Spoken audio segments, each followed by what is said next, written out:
আসসালামু আলাইকুম এভরিওয়ান। আশা করি আপনারা সবাই অনেক ভালো আছেন। আজকে আপনাদের সঙ্গে শেয়ার করব আমার বোনের দেওয়া সিক্রেট আমড়ার আচারের রেসিপি। চলেন তৈরি করা যাক। কিছু আমড়া এরকম টুকরো করে কেটে নিব।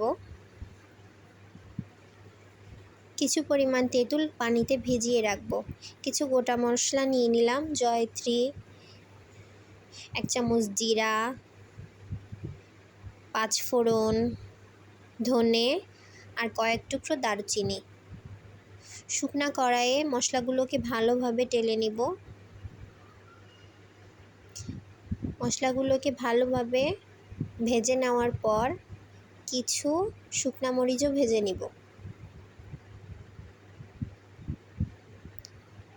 টেলে নেওয়া মশলাগুলোকে ভালোভাবে শিলপাটায় বেটে নিব।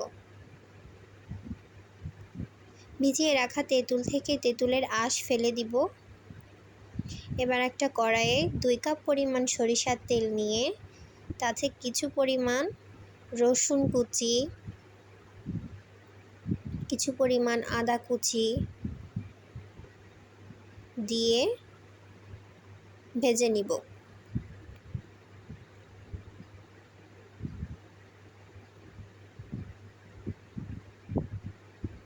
আদা রসুন ভালোভাবে ভাজা হয়ে গেলে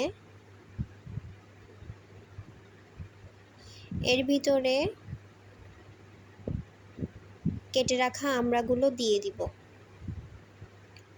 আমড়াগুলোকে ভালোভাবে ভাজতে হবে যেন ভালোভাবে সিদ্ধ হয়। আমড়ার ভিতরে সামান্য হলুদ, 1 চামচ পরিমাণ শুকনা মরিচের গুঁড়া, 1 চামচ পরিমাণ চিলি ফ্লেক্স,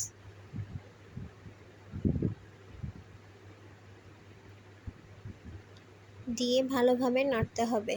এবার ভেজে রাখা সেই মশলাগুলো সব দিয়ে দিব।